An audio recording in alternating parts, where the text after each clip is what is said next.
Esse mês iniciaremos aqui no canal uma série de vídeos sobre o Drácula, o icônico vampiro que já rendeu inúmeras, talvez literalmente milhares de adaptações, se juntar aos cinemas, TV, teatro, música, literatura, quadrinho, anime, etc, etc. Esse é o Tá em Choque, o seu canal de terror, horror, suspense e algo mais, e nada melhor para aquecer vocês, minhas caras vítimas, do que falando sobre o livro onde o personagem nasceu, a história onde tudo começou, ele mesmo, Drácula de Bram Stoker, de 1897. Após curtir o vídeo e se inscrever no canal, peço que se dirijam ao grande salão, onde o jantar será servido à meia-noite.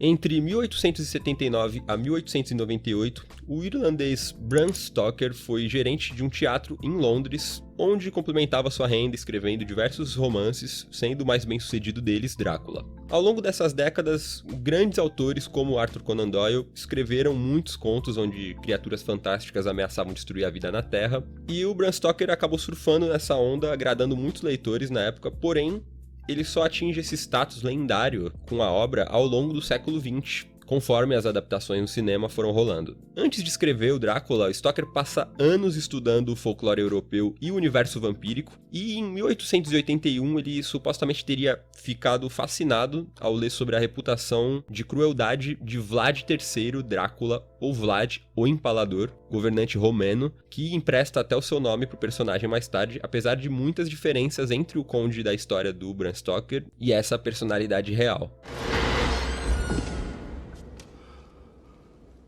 Também encontraram entre os artigos do Stoker alguns recortes de jornais sobre Mercy Brown, que é um dos mais famosos casos de, abre aspas, vampiros, fecha aspas, dos Estados Unidos, onde uma família contraiu tuberculose e apontaram que a culpada seria a filha deles, Mercy, porque após ela morrer, o seu corpo foi examinado e perceberam que não tinha ainda a devida decomposição.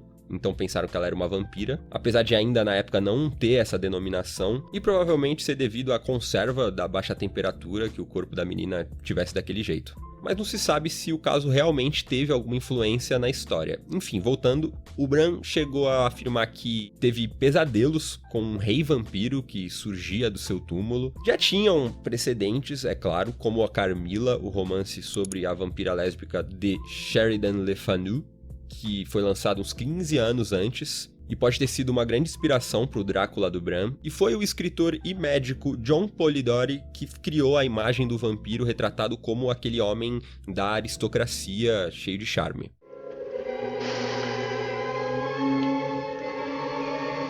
O ator Henry Irving, que trabalhava no mesmo teatro do Bram Stoker, foi a inspiração da vida real para os maneirismos e trejeitos do Drácula, e foi ele quem o Stoker esperava que interpretasse o vampiro numa versão de teatro. Apesar das vendas do livro não terem estourado, não chegou a ser um best-seller, ele também foi muito elogiado pela crítica na época, e segundo os historiadores, o título foi mais significativo para os leitores modernos do que para a galera da época, que em sua maioria queria mais curtir uma história de ação e aventura. Então não deu muito lucro para o Bram Stoker, que em seu último ano de vida estava falido, e a sua esposa precisou vender as suas anotações e esboços num leilão a preço de banana. Foi só quando lançaram Nosferatu, uma adaptação não autorizada de Drácula, e a esposa do Bram Stoker, ofendida, iniciar uma batalha legal contra os produtores do filme, que a popularidade do romance começa a crescer.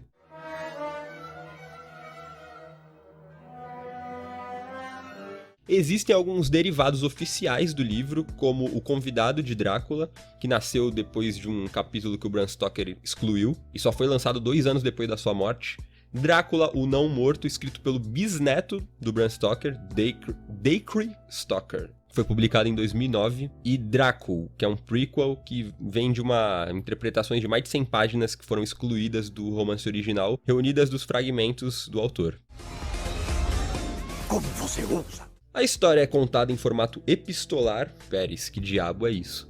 É quando um romance é mostrado para o leitor a partir de uma série de documentos como cartas, anotações, recortes de jornal, etc. Tudo acontece no mesmo ano, revezando ali entre a Inglaterra e a Transilvânia. Jonathan Harker, um advogado inglês, introduz a história visitando o Conde Drácula no seu castelo nas montanhas dos Cárpatos, na Transilvânia, para tratar da compra de um imóvel. No começo, o anfitrião se mostra gentil, gracioso, só que logo Harker percebe que havia se tornado prisioneiro do Drácula. Vagando pelo castelo, ele encontra 3 irmãs vampiras, das quais ele é salvo pelo Drácula, e aí percebe que o próprio Conde era também um vampiro. Depois dos preparativos, o Drácula deixa a Transilvânia, abandona o Harker para as irmãs, e o advogado, por um milagre, ainda consegue escapar do castelo com vida. Esse formato contribui bastante para a áurea enigmática e de mistério da história, e uma das maiores qualidades da obra é essa ambientação, essa atmosfera pesada, os cenários, é isso que constrói o horror na trama e mete medo nos leitores.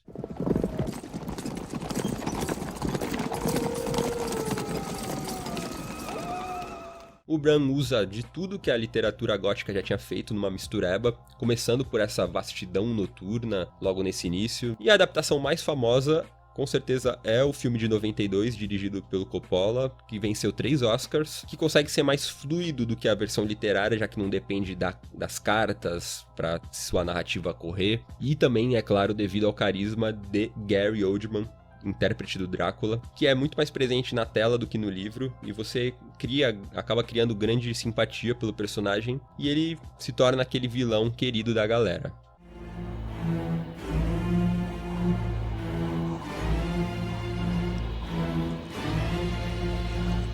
Bom, a gente fica por aqui, se preparem, que ainda vai vir muito Drácula por aí esse mês. Obrigado por assistirem até aqui, ativem o sino para receber novas notificações. Forte abraço, nos vemos por aí.